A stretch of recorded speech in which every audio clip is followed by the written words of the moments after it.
प्राचीन काल में रुद्रगढ़ नाम का एक शक्तिशाली राज्य था। उसके राजा रुद्रसेन अपने साहस और न्यायप्रियता के लिए प्रसिद्ध थे। सीमांत पर उनका पड़ोसी राज्य वीरपुर था, जिसके राजा वीरेंद्र कभी उनके मित्र रहे थे। परंतु कुछ गलत फहमियों और मंत्रियों की चालों ने दोनों राज्यों के बीच दुश्मनी की दीवार खड़ी कर दी। जब युद्ध के बादल घिर आए, रुद्रसेन के हृदय में पीड़ा थी।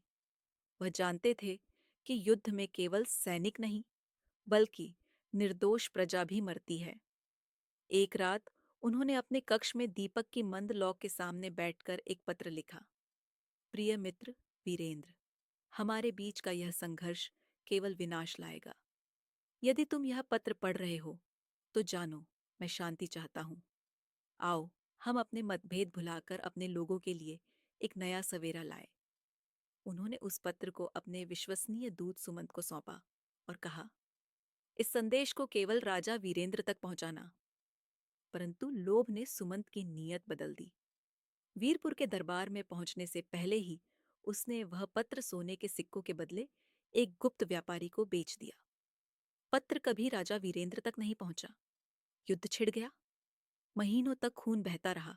खेत उजड़ गए, नगर राख बन गए। अंततः दोनों ही राजाओं के राज्य समाप्त प्राय हो गए। वर्षों बीते। समय की रेत में सब कुछ दब गया। एक दिन एक पुरातत्व दल ने पुराने शिव मंदिर की दीवार में एक पत्थर के पीछे छिपा एक सीलबंद ताम्रपत्र खोजा। जब उसे खोला गया तो उस पर वही शब्द अंकित थे। मैं शांति चाहता हूँ। लोगों की आंखों में आंसू भर आए।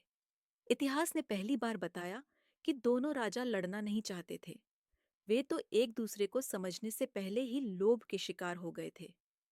उस पत्र को आज भी रुद्रगढ़ के संग्रहालय में रखा गया है, एक मौन गवाह बनकर, जो बताता है कि कभी-कभी एक खोया हुआ पत्र भी पूरी सभ्यता का भाग्य बदल सकता है।